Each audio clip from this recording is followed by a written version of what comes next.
This is a three-part series of a webinar that was started as part of Fund 12. This series, there are two more webinars before this.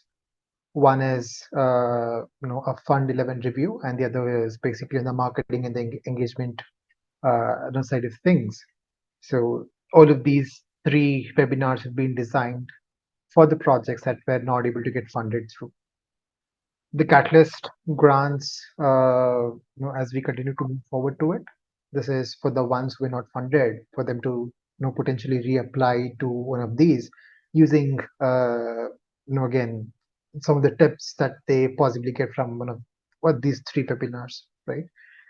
So again, we've specifically kept in mind the new entrepreneurs in the Cardano ecosystem, but the information is very pertinent to everyone. These webinars are by no means exhaustive, but we really encourage you to take notes and follow up on what you've learned here today. You're also encouraged to ask questions during the webinar and afterwards. So we are very open to it. We'll drop a couple of email IDs. I'll also mention my Telegram ID just in case you need to follow up on any of these questions later. Yeah, moving on to the actual presentation. So I've designed this whole webinar keeping in mind the very early entrepreneurs and very early stage team builders. And as someone who's been on either side of the table, of the hiring table specifically, so I've designed this keeping in mind the potential pitfalls, the key drivers for an ideal team building, and things like that, right? And to be very honest, there is nothing like very ideal team building. It's more of a market thing. It's more very specific to you. But some of these things are very common, across the teams, across the kind of projects you're building, and basically across the spectrum, right? So the entire course is divided into 5 key topics, and there is one additional slide later on to the ones who are applying.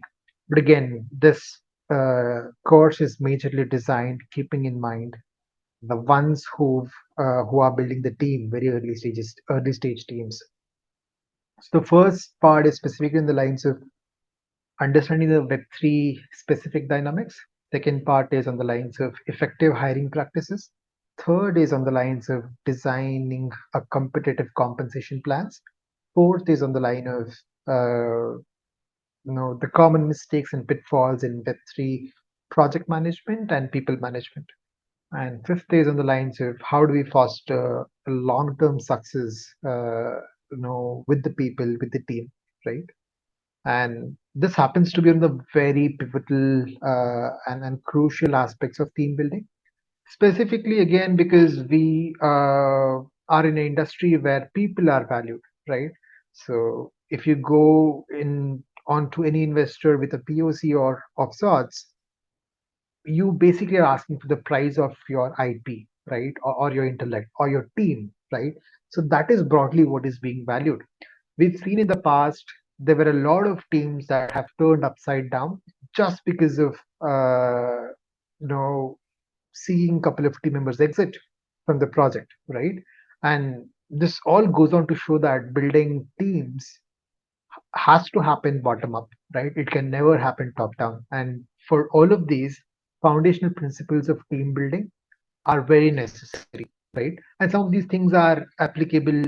Again, this is very common with the Web2 team building, but there are some things which kind of set the Web3 team building apart from Web2 because the dynamics of Web2 and Web3 are very different. So let me uh, start with the first one.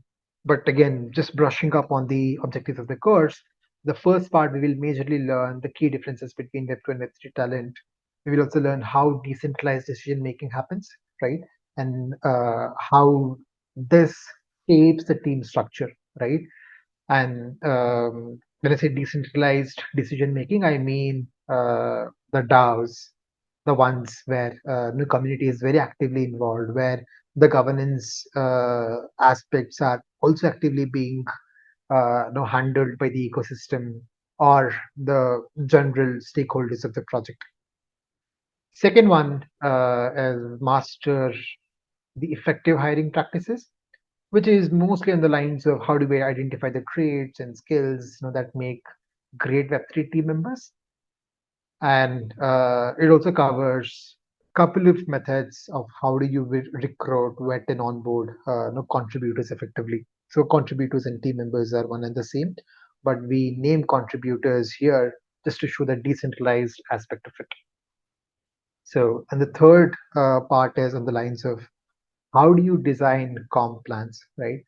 Again, at the end of the day, the top line metric uh, of any project is two things. One is impact, and the second is the economic outcome of it. So, economic outcome happens to be very important, and which is what we will look at the Web3 way of doing things. It could be a mix of tokens, equity, and salary. So, there are a lot of things that we will cover under that banner. Fourth is what are the common mistakes in Web3 project management, right? So this is effectively people management, right? Uh, but again, these are the things that we will cover, which are team building, communication, hiring, implementing proactive strategies to mitigate risk and stuff like that. The fifth is how do we foster long-term success? How do we scale? How do we, get the team growing while not ensuring that things break in between. So yeah, these are majorly the things that we will be covering in the due course of next about 40 minutes of our time. First things first, what makes Web3 unique? First thing is Web3 thrives on rapid innovation, right? If you look at the pace at which the languages that are used to develop change or the paradigms of development change, it's very fast, right? If you can just look at last 18 months to 24 months, you will see the kind of innovation that has come through. You could call it narratives, you could call it tech stack, right? So it has massively changed from layer one maxi, we went all the way to becoming roll up maxi, and now we are becoming ZK roll up maxi, right? So if you look at the technologies that have changed, there was monolithic architecture, which is layer ones. Then there came two level architecture, which is layer twos, and now it is ZK roll ups. So the shift is very fast, right? And typically in Web2, it might probably take almost a decade to be able to see this sort of a change, but now we've seen it so rapidly in what, 2 years of timeline. Second thing is the community's voice really matters, right? So because Web3 is ground up decentralized, which means even teams have that sort of flat hierarchies. There are community driven governance challenges, right? Which do not exist in the traditional management of people, right? Usually it's top down. You get an instruction, all of the thinking process happens at the top management level, and the ground up, sort of people usually implement those strategies, right? But in Web3, what happens is the strategy itself is thought ground up, right? So which is where the whole decentralized ethos and contributor led, community led sort of governance also comes into picture, which makes it very unique when we compare it to Web3. The third is market volatility. If you look at the stability of Web3 projects or the tokens or the economic stakes, it's very different from Web2, right? So as the economic incentive changes, the stakeholders and their reaction towards that particular project or asset also changes very dynamically, right? So we've seen this firsthand in the last couple of months within Cardano ecosystem itself, right? So ADA was what, 30 cents, and it shot up all the way till $1, right?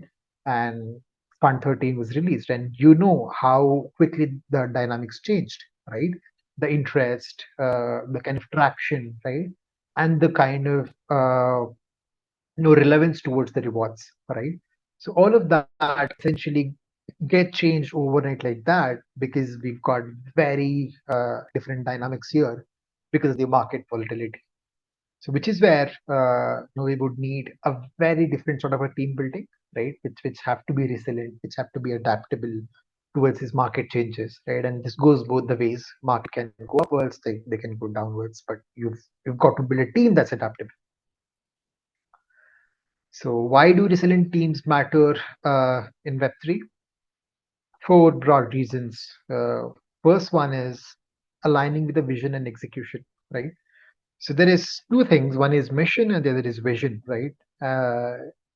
Usually the vision does not change both in Web2 and Web3. It's the same. If you're building uh, an application that makes traveling easy for people, you will continue to build that.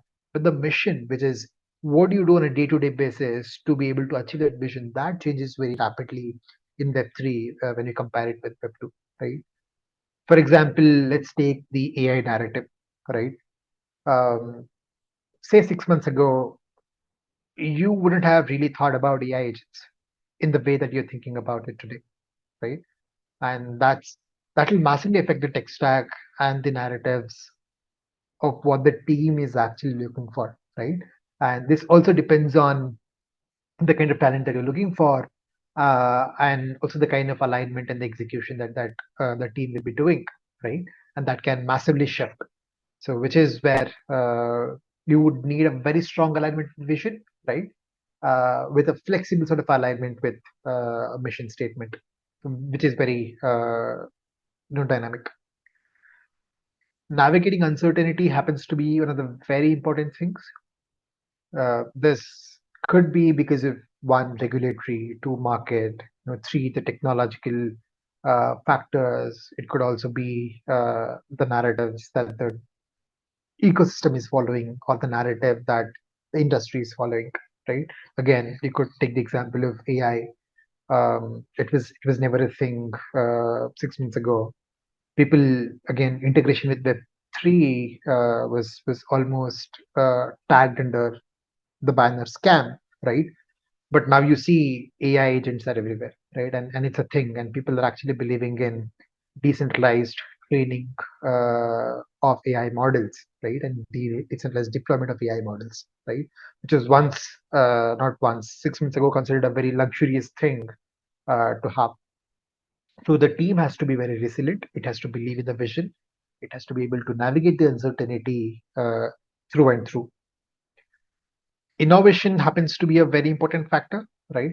Because you need innovation in Web3 specifically because there is no clearly defined path for what you're building already, right? For example, say you're building a new marketplace, right?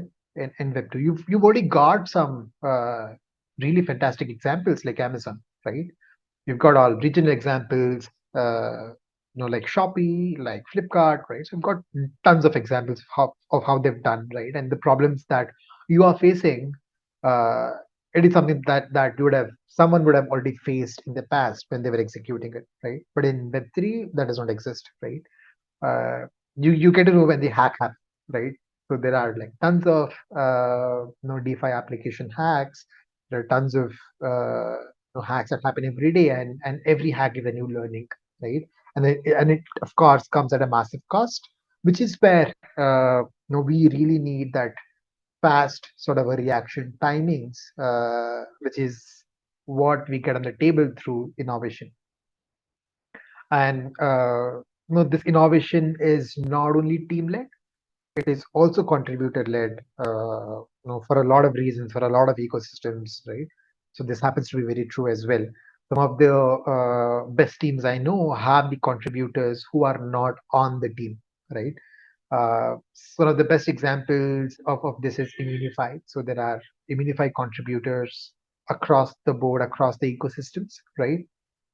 These guys are not actively in the team, but they do some of the best work in terms of identifying the bugs, right? Maybe for a bounty, maybe for a different incentive, but they do their job, which is where a lot of ecosystems today are very safe, and a lot of our corpus, a lot of our money is also very safe because of these contributors, right? And the innovation happens to be very important factor while building both teams and the ecosystems. The fourth is the sustainability aspect of it, right? uh, you've got to really prevent the burnout, right? And you've got to ensure that contributors remain motivated in the long term. right? So which is where your comp has to be a good balance of mitigating the risk, which is you've got to maintain a treasury that's decently stable coin and your native token and a couple of other alt tokens. So again, that's a treasury management thing, but you basically have to maintain that sustainability aspect of it, accounting for as many number of uh, failure cases as possible, right? So that is super important while building the resilient teams. The next part is about decentralized decision making. This might or might not be applicable for all the projects, at least the early stage ones. But it is also very applicable for either very later stage projects or very early stage startups, right? We had a paradigm of centralized decision making and decentralized, right? Both are very dangerous, no, for Web3 projects specifically, right? Because in Web2, what happens is for a centralized project, there is a department, a body that ensures that these risks are taken care of.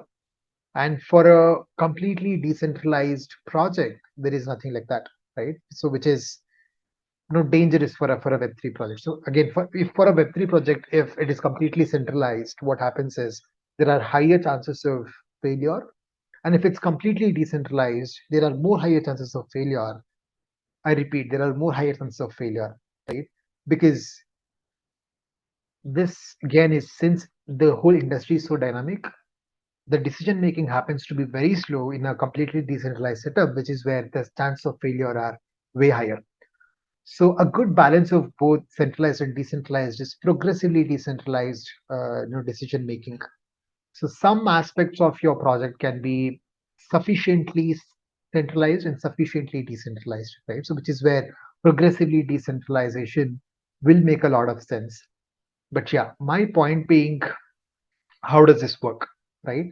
And what are some of the marquee examples of how it's been working in the industry already, and what are the challenges that we are facing? So, first things first, it usually works through a system of proposals, voting, and implementation, which are often managed by DAO toolings. Some of the marquee toolings in the industry today are Aragon, Intersect, right? One of the marquee examples for Cardano ecosystem, Catalyst, right? So we've got Idea Scale, wherein we manage all of these processes. There is proposal, there is execution, there is milestone, there is governance. All of these things happen very seamlessly, right? So this is how a decentralized decision making could work in principle, right? But where it also matters to a lot of DAOs is the accountability aspect of it, right? So you have contributors who are participating, who are doing things, managing certain aspects for your projects day in and day out. How do you ensure the accountability aspect of it? How do you promote transparency? How do you promote trust, accountability, right? So through your toolings, through a certain level of transparency is very important, right?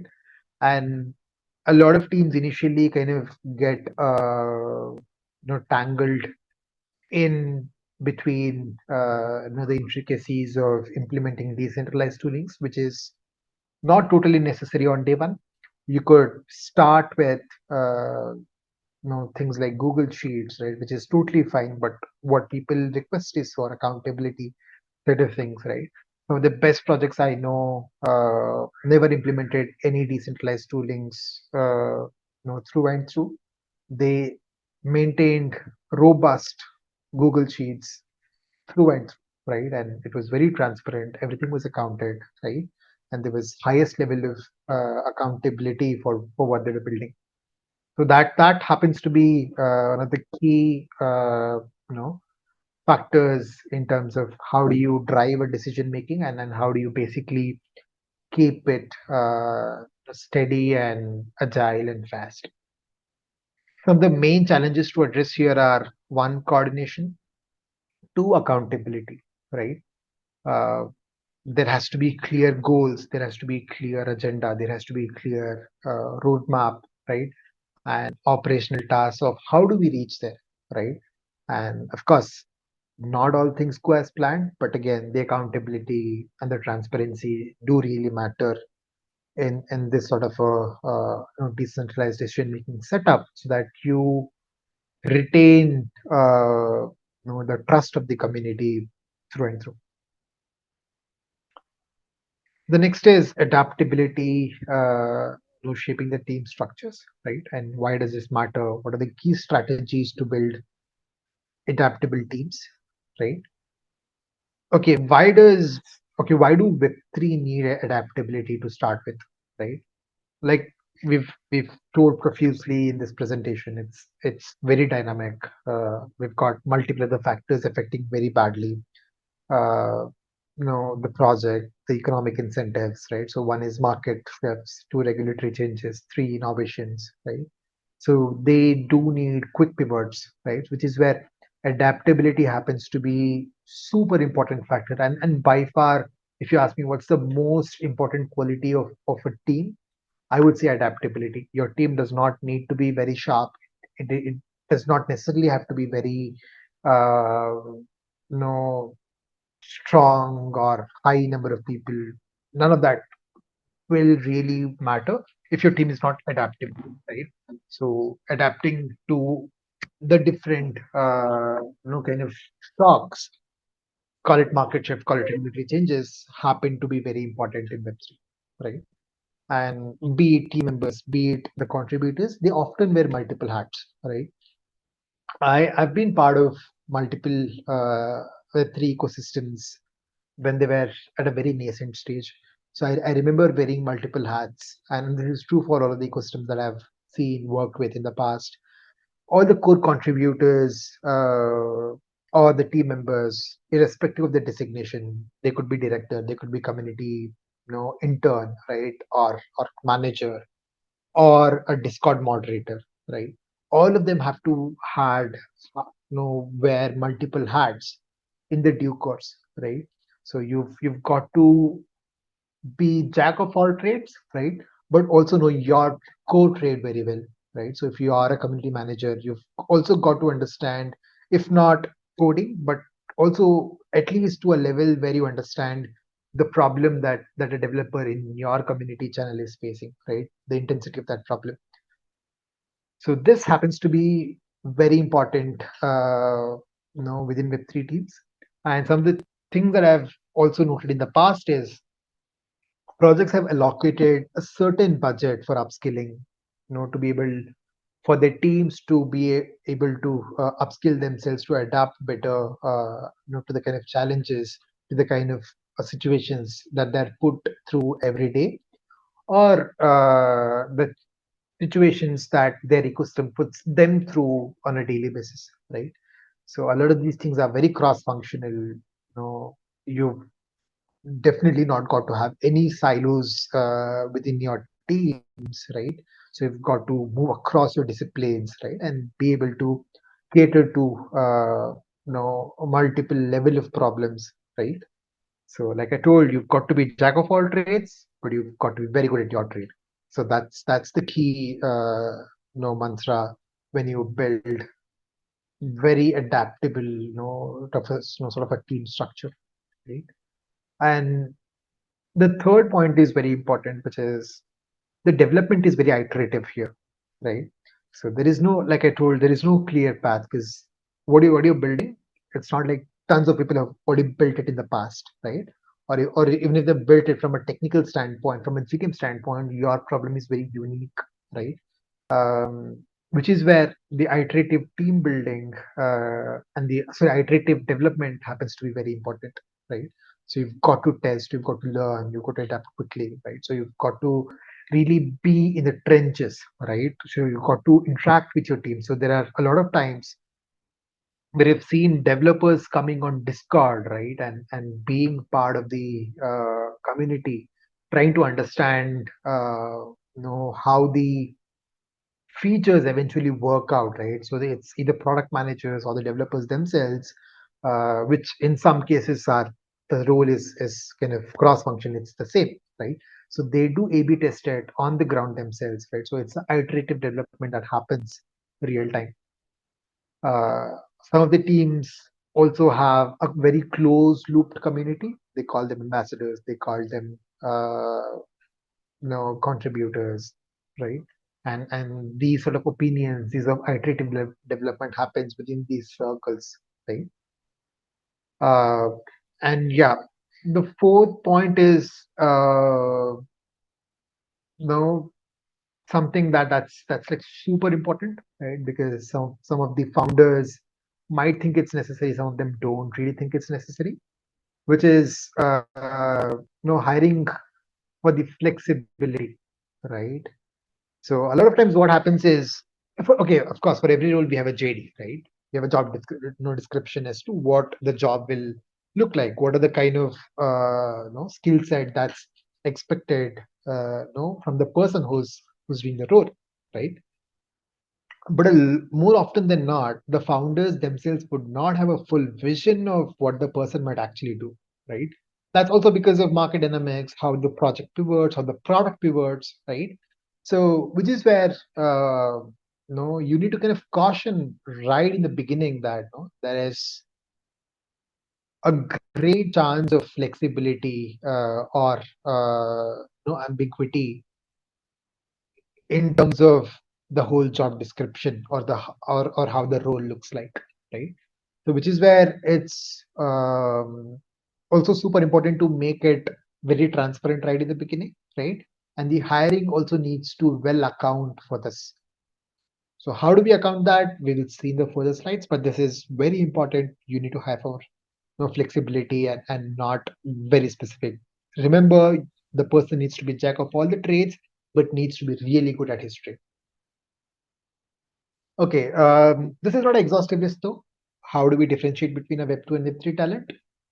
But these are some of the things that I've found from the first hand operating in a Web2 heavy team and in a Web3 heavy team, right? And what are the things that make the kind of talent acquisition very different from a Web2 standpoint and a Web3 standpoint, right? And a lot of these things are because of how the industry itself is, or how the things have come for Web2 and Web3 teams very ground up. To start with, Web2 focuses heavily on stability. There is a predictable career growth, right? So you start as an analyst, you become a manager, you become a general manager, you become a director of sorts, right? And you become something else. The market in Web2 also shifts, right? But the kind of service or the kind of career trajectory that you see for yourself will not completely pivot, right? So it'll of course move. It is dynamic there as well, but it is not completely pivoting, right?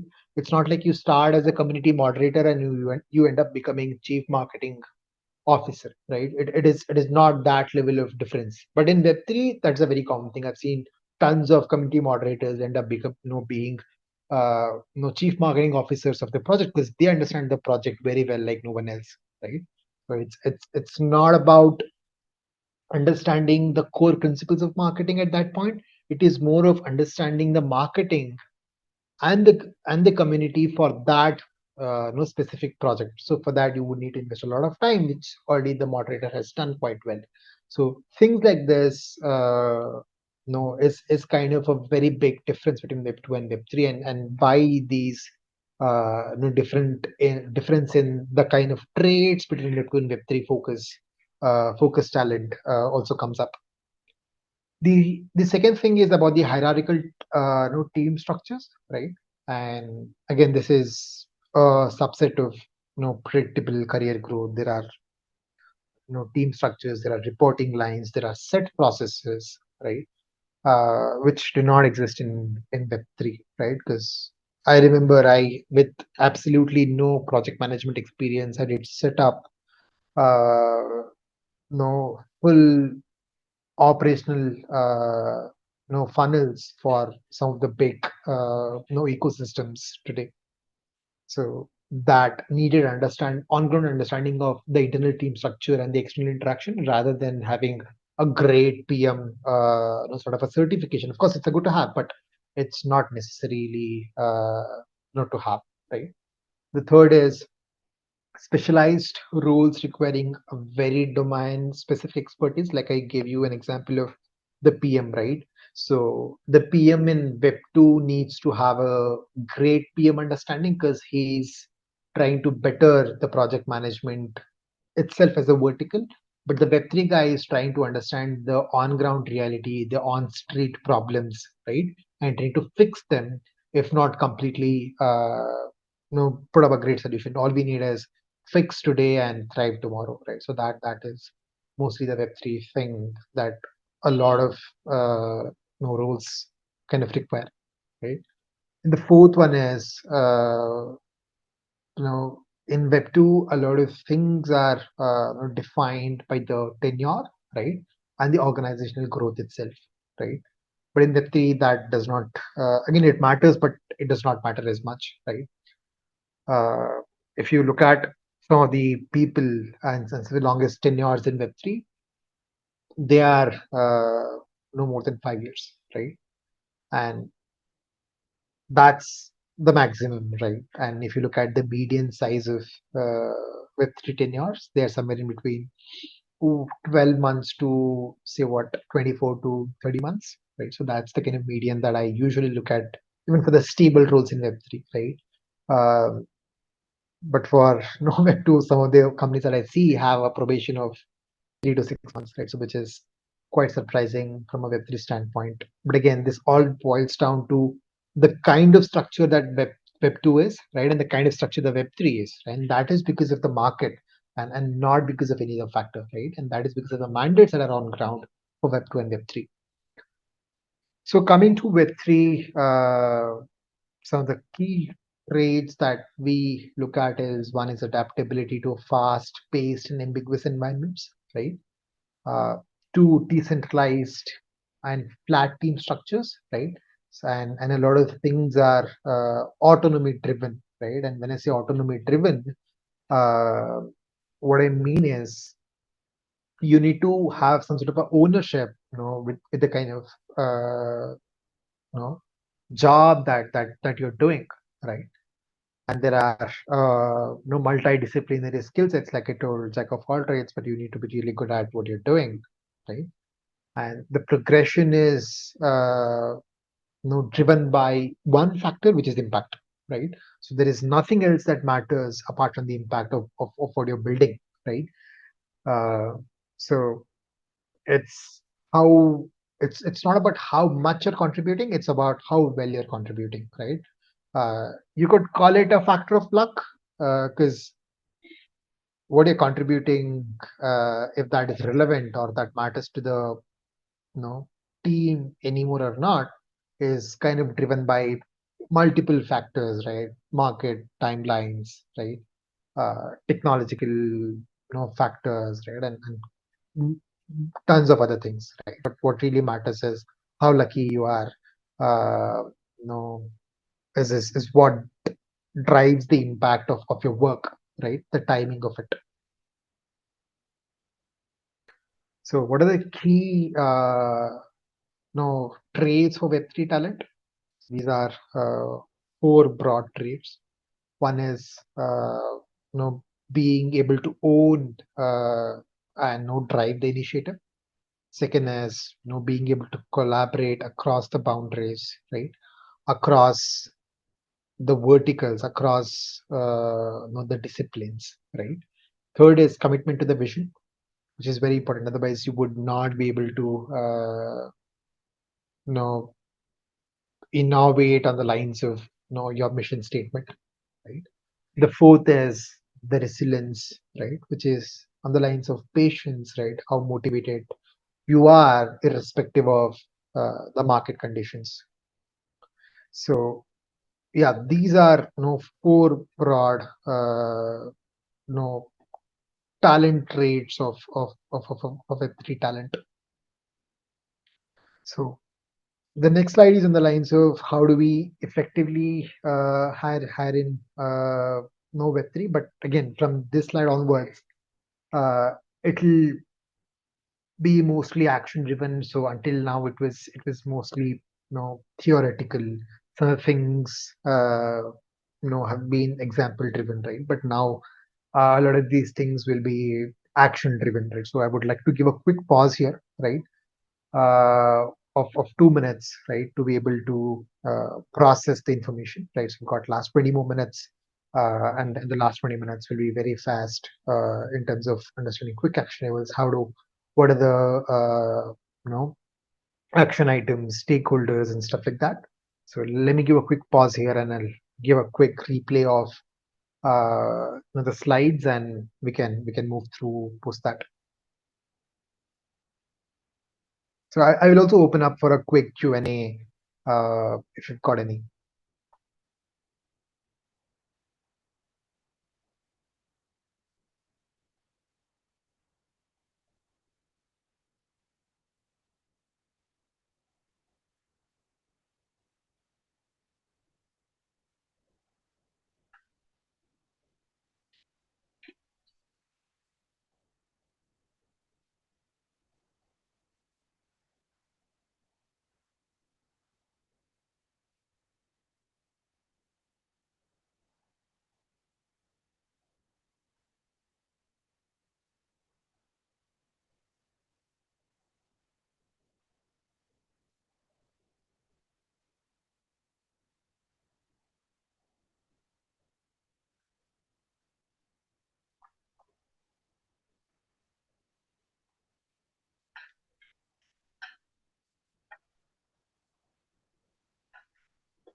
Okay, back up. So let's start on the hiring side of things. So how do you actually hire a resource, right? So one of the very important things is to leverage your community networks, right? And your general networking within the Web3 space, right? And the talent that comes from these referrals is by far the most impactful talent, right? That comes from the referrals, that comes from your closed networks, some of your contributors, right? So these are the ones who actually know about your project. They've lived your project for quite some time, right? uh, Technically in web 2 there is this upskilling or say onboarding, sort of a buffer period of say 30 days to 60 days, right? So wherein you understand the product, you understand the team, right? But in web 3 the best part is there are already very active contributors, right, within your community. They already know the external face of your project, right? So aligning it outwards to inwards is very important, right? Rather than forcing something from inwards to outwards, right? So which is where your hiring strategy has to account for that, right? So you need to extensively leverage your networks. You need to extensively account for your contributors. So the second point is also exactly that, right? So you have to identify the candidates who already have aligned with your Web3 values, with your product, right? Third is task-based evaluation. The traditional hiring also has this, right? But what you need to also account for, is you give them a problem that you're actually going through today, right? Which is not usually the case in a sort of a traditional hiring, because that gets discussed in sort of a board meeting, sort of a setup, right? But here, what you do is you throw the problem outside, right? That's something called as building in public, right? Whatever your success stories are, whatever your failure, stories are, you are open and flexible to be able to discuss them in public, right? And you give them a task, you give them a real problem that you're actually going through, right? You don't simulate a problem for yourself, and look at how the innovation levels are, how the solutioning is, right? And this happens to be a very effective way to source a solution, from your community as well, right? You find a great solution from one of the community members, you hire him to solve the problem that he thinks he can solve, right? Of course, there is trial period with every hiring, so you offer short-term contracts, right, and probationary periods to assess the fit. But even otherwise, a lot of Web3 hiring also happens on contract level, because the problems that these people are looking to solve, right? So that those are very short-term problems, right? So you need to have specialists who are bound to solve that problem, who are very specialized to solve that particular problem, get on and solve that particular problem, right? For example, token launch. There's a very different skill set that's needed to launch a token, right? So you would either need an agency, or you would need those specialized set of people to be able to solve for that one specific time bound problem, which is token launch, right? And of course, very most important is cultural alignment, right? So some of the interviews that I've gone through, right, they've been very informal. We start with things that are very non-technical, right? We go through how our days look like, and this kind of helps us to gauge the cultural alignment, with the team, right? So, and which is by far the very important, sort of a hiring strategy. So the pitfalls that we have to avoid is one, rushing through the process. Do not hire for a role when you need it. At If you need the role tomorrow, go and outsource it, right? Which is where you will probably find a better bang for your buck and your time. So if you rush the process, it leads to very poor alignment, very high turnover, right? You would not have enough time to vet the candidates, right? And you end up making a very poor decision. So the solution is take some time to actually go through the process. If you do not have enough time, go and outsource the function. Second is emphasize on the credentials, right? So traditional qualifications in the most cases may not be reflective of the true capabilities of the candidate, right? So we've seen founders who are college dropouts, right? Uh, the founder of Movement Labs, both of them are dropouts, right? Look at the amazing product they've built. Look at the amazing tokenomics they've done, right? But what they've built in the past is what made them better founders for the Movement Labs, right? So things like this do matter a lot, right? And not the traditional qualifications itself. So things like the portfolio for the designers, it's like super important to look at portfolio. For developers, open source contributions, right? And for non-developers, things like, say, some of the live problems that they've gone through, some of the fuck ups they've done in the past, right? So these things actually really matter to kind of gauge, the kind of quality or the kind of experience they have, right? Rather than very flowery degrees that are not reflective of anything, right? Third is you know communication skills, right? Web3 teams are mostly distributed, right? And you need to be super super agile in terms of communicating, right? And you need to have this one skill, right, which is communication, if not for anything, right? So you need to really prioritize candidates with uh, asynchronous collaboration experience, right? Which is basically they need to have experience working with remote teams, collaborating with remote teams, right? And communicating things remotely, right? So it is not an indicative that if you are company, if you're a Web2 company, is in 18 countries and you're working in one country where all of your colleagues are in one office and you're working, that is not the indicative of asynchronous collaboration, right? So you collaborating, your team being across two or more countries is the real metric, right? For example, at Storm Partners, for example, at my team, right?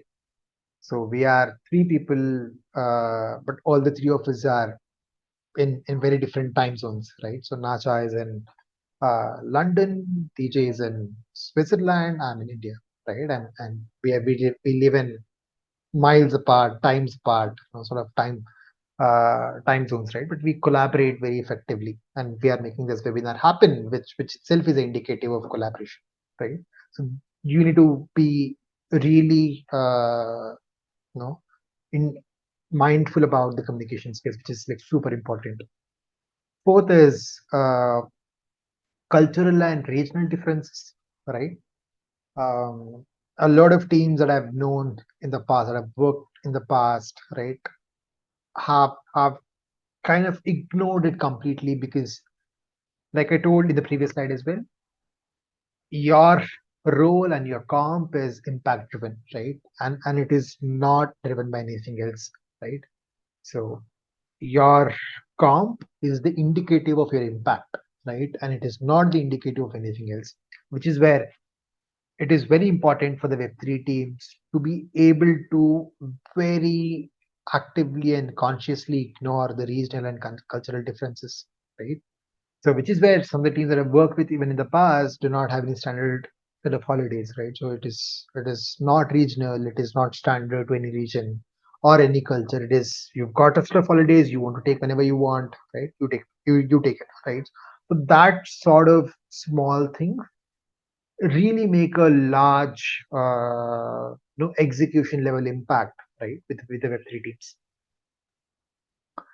Compensation, right? So this is a very pivotal thing. It's a very important aspect of any Web3 team building, right?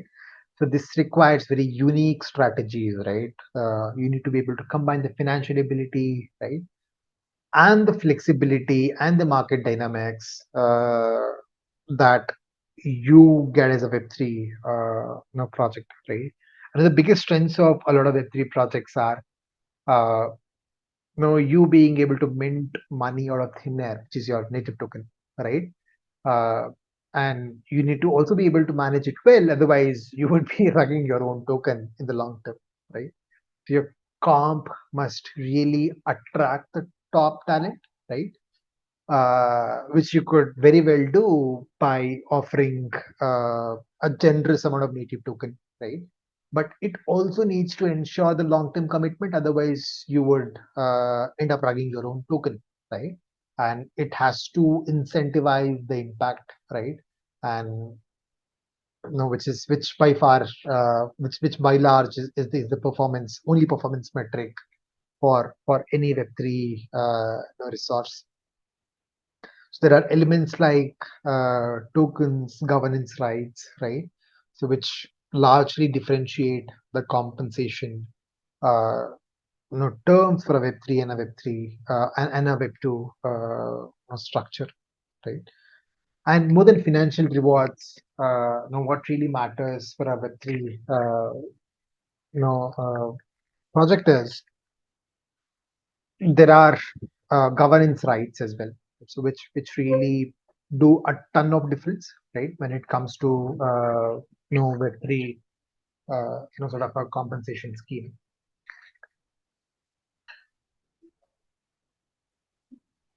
So what are the key compensation points, the components, right? So one is of course base pay, which is ideally the stable coin, right, or the fiat currency, right?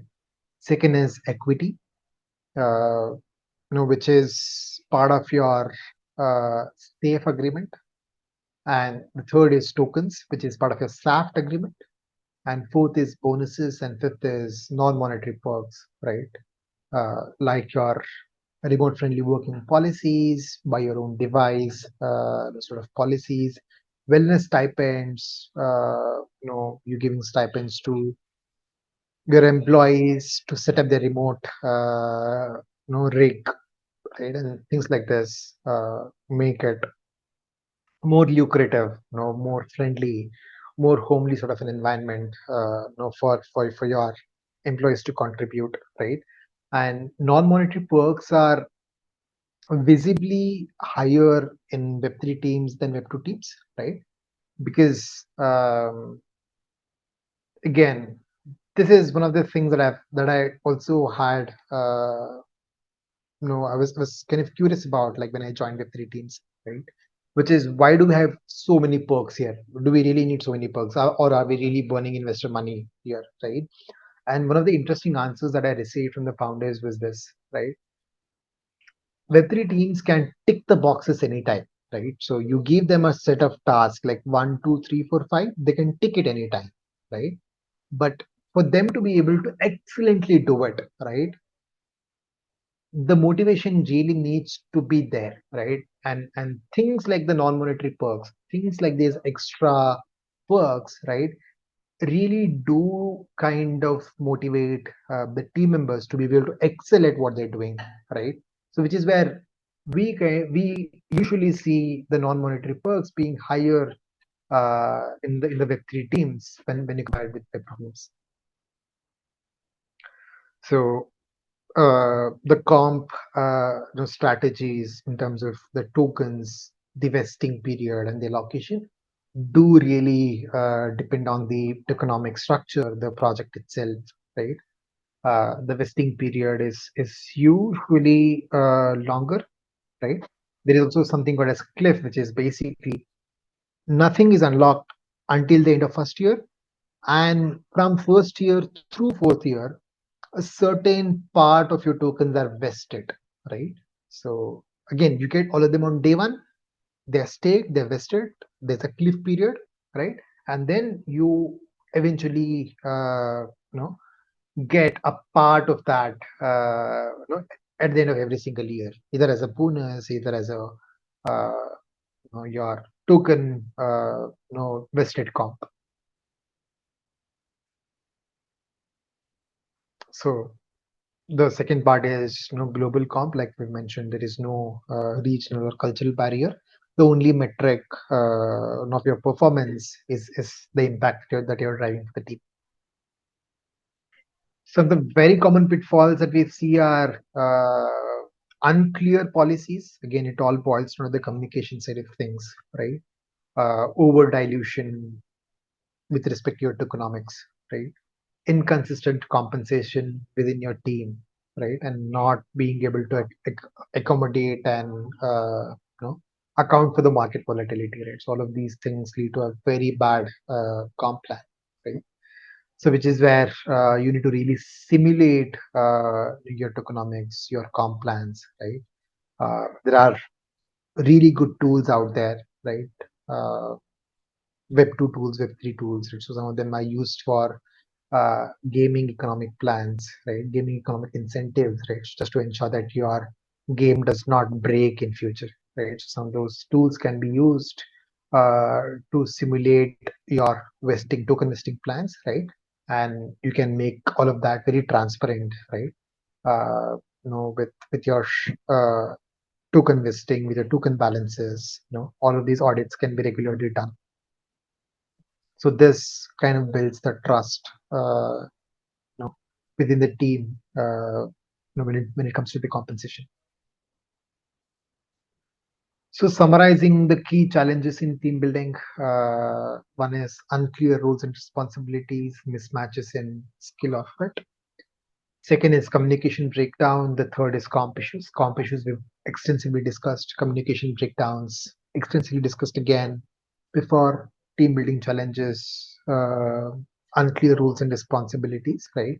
So this may not effectively kind of reflect what we've discussed, right?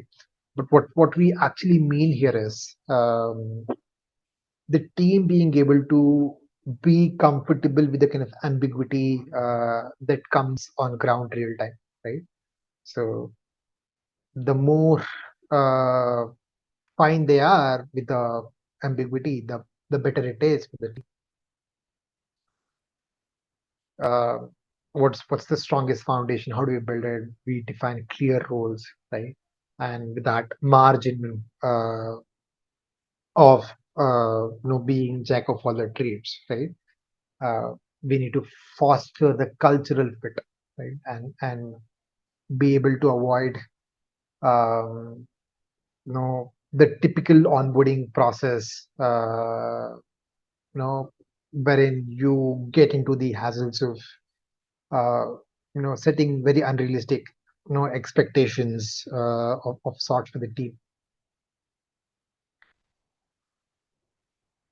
The how do you manage effective comms within your team and externally, right? And in Web3, one thing that you have to very sharply notice always is you are not limited to your own team, you are accountable extensively to the community, right?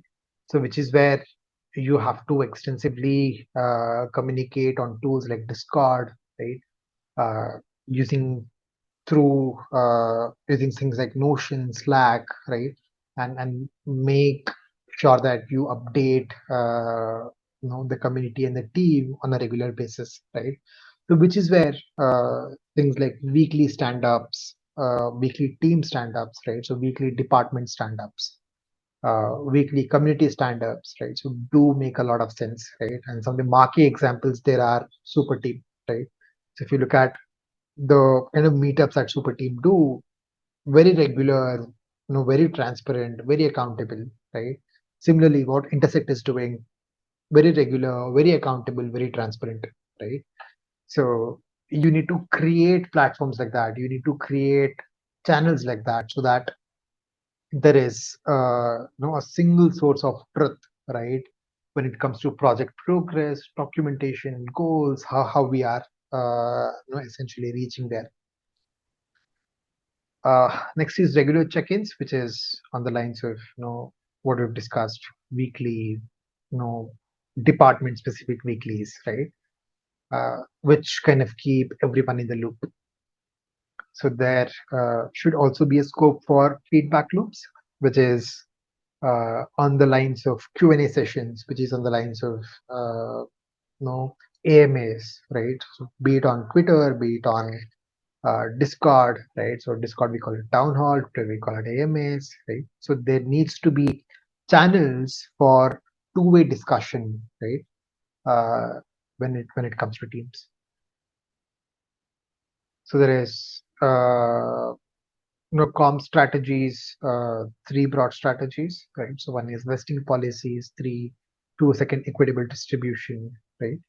Uh, some of the things like say there has to be a relevance from a you know role, impact, and the contribution and the accountability standpoint, right? And this essentially needs to reflect the token and the fiat allocation of your compensation, right?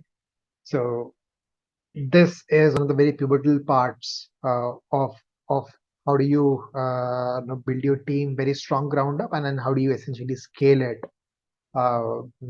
in the long term you know sort of a fashion, right?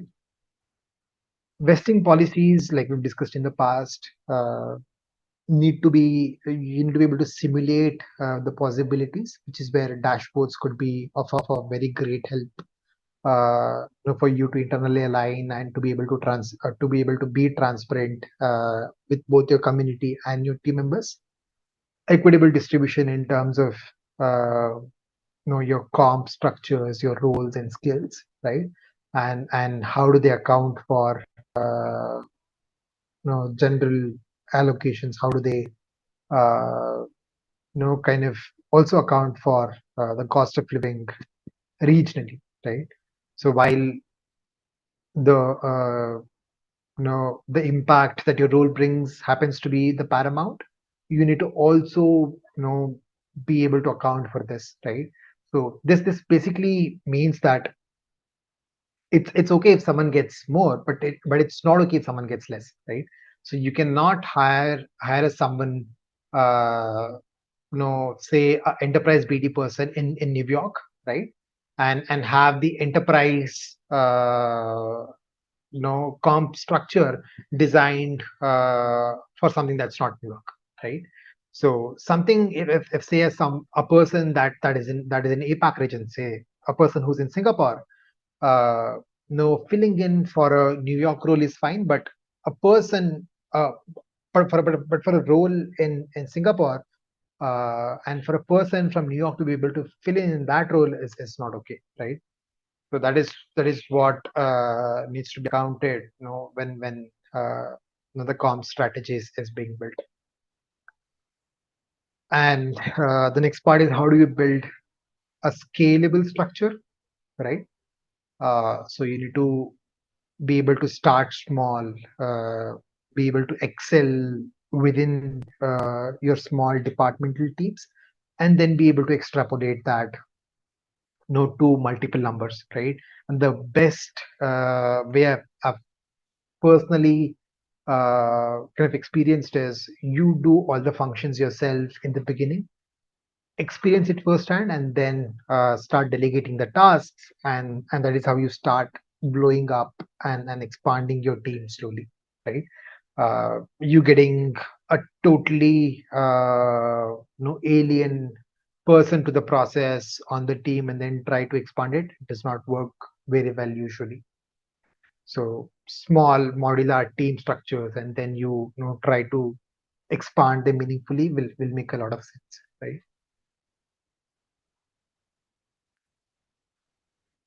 uh, So how do we hire in Web3, right? Uh, Multiple ways of hiring. One, job boards, two, events, and three, grants. So job boards, there are multiple job boards like, in crypto job list, angel list, LinkedIn, right? So they have very specific sections for Web3 opportunities, right?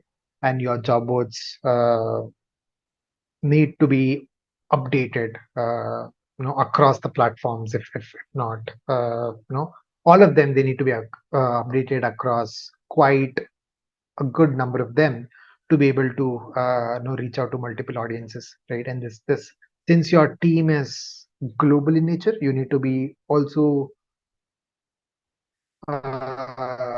be able to account for multiple of these job boards across the geographies, right? Then again, the biggest channel that I've found is very effective for hiring is within the ecosystem itself, right?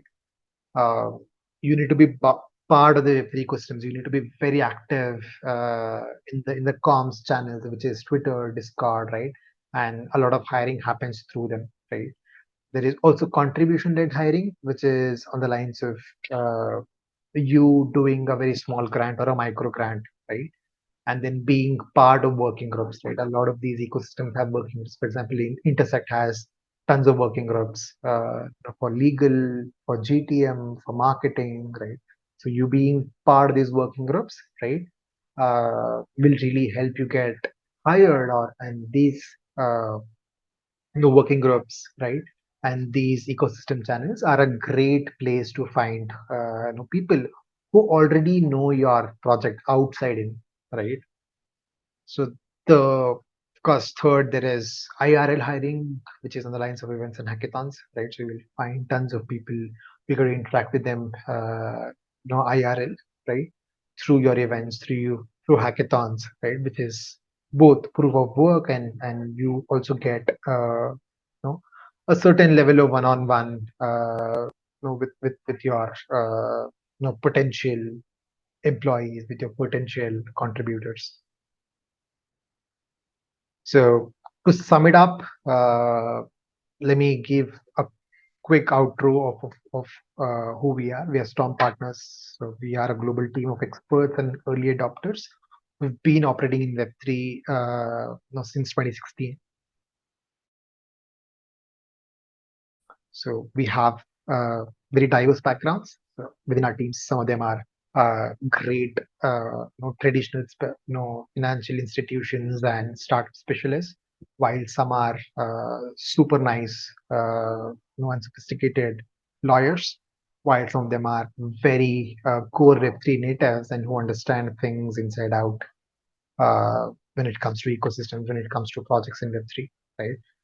We do services across most of the Web3 verticals, starting with ecosystem services in terms of grant researchers, in terms of ecosystem researchers, right? Uh, to legal offerings, right, which is where we do a lot of legal consultancy, uh, within the space, right? So that is how we are split across. So this is how you can reach out to us in terms of any uh, queries, doubts of the webinar, more discussions, more is open to it. I would like to thank all of you for patiently being part of this webinar. This will also be live on YouTube in case you would want to take a good look at it later. We are always open for more discussion, more brainstorming. Thank you so much. Thanks for being a part of it. We'll open up for a quick, you know, 2 minutes, sort of Q&A before I close out the channel. Do Web3 needs teams tend to be too big or too small from what you've seen? Okay, a different answer to this question. Okay, great question. Yeah, Web3 teams need to be agile, right, irrespective of they're big or small. There is a analogy that I usually give, you know, to teams, right, in terms of size, which is traditional teams are like a truck, right, and they've got stability, they've got, they can do long miles, right. But Web3 teams are like racing cars. They only have so much fuel, right? They only have so much power. And the biggest edge is the curves, right? So you need to be able to move fast. That's your edge. Your edge is not being able to travel miles. Your edge is being able to travel faster, right? Being able to execute faster, right? This is true for both startups and Web3 teams. But specifically with Web3 teams they've seen are agile, right? Irrespective of big or small. I'll tell you what I mean when I say agile, right? So, for example, most departments I've seen in Web3 have a median size of 8 to 10 people, right? Anything smaller than that is small teams, anything bigger than that is very large teams, right? And this median size of 8 to 10 people allows for good collaboration, right? And overall size of Web3 teams is around 150 if you look at very good teams in Web3, right? And that coincidentally also overlaps with what's called as Dunbar's number, right? So that's a number for maximum collaboration, optimum collaboration within a closed group or a community or a team, right? So you need to be able to you know have that collaboration, right? So which is where you need to maintain very small teams of say 8 to 10 people departments, right? And they end up making people the size of around 150 people in total, right? Anything more than that will you know you need to start implementing all the processes to make your employees happy, to make your teams happy. You need to start making policies and stuff like that. Anything smaller than that is very agile, in my opinion. You're welcome, sir. Thank you so much for your time, guys. It's been a decent session for me. Thank you.